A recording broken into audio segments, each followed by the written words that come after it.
বন্ধুরা, তোমরা যে যেখানে আছো তাড়াতাড়ি চলে এসো, কারণ আজকে তোমাদের আমি চিকেন বিরিয়ানি তৈরি করে দেখাবো।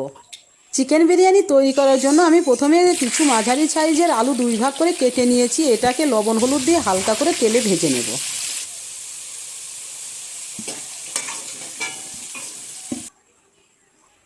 এদিকে চিকেনগুলো আগে থেকে ধুয়ে লবণ হলুদ ও লেবু দিয়ে মেখে রেখেছিলাম, এটাকেও হালকা করে তেলে ভেজে নেব।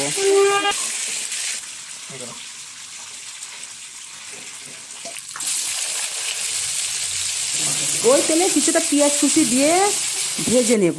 এবার ভাজাটা যখন ব্রাউন কালার হয়ে আসবে তখন আদা রসুন পেঁয়াজ বাটা দেব। এবার কিছু টমেটো কুচি, হলুদ, লবণ ও জিরের গুঁড়ো দিয়ে মশলাটাকে ভালো করে কষিয়ে নেব।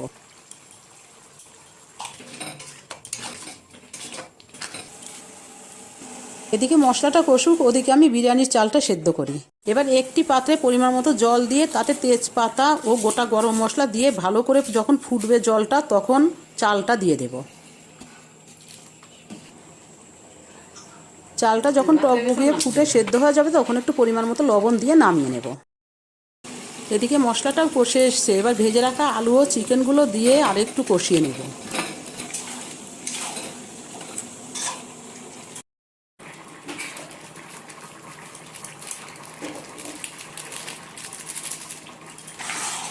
এবার একটু বিরিয়ানি মশলা দিয়ে ভালো করে নেড়ে চেড়ে নেব। ব্যাস, চিকেনটা তৈরি। এইবার এর উপরে ভাতগুলো সুন্দরভাবে সাজিয়ে দেব। ভাতটা সাজানো হয়ে গেছে, এবার কেশর ভিজানো দুধ দেব, গোলাপ জল দেব, কেওড়া জল দেব, মিঠা আতর দেব, এলাচ, দারচিনি, গরম মশলা, জয়িত্রী গুঁড়ো করে দেব।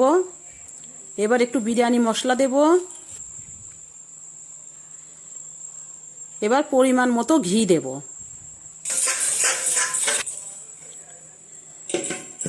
এবার 10 মিনিটের জন্য দম দিয়ে দেব। 10 মিনিট পর ঢাকনা খুলে নিলে রেডি চিকেন বিরিয়ানি। বন্ধুরা, এভাবে চিকেন বিরিয়ানি বানিয়ে খেয়ে দেখো, আহা, স্বাদে গন্ধে ভরপুর।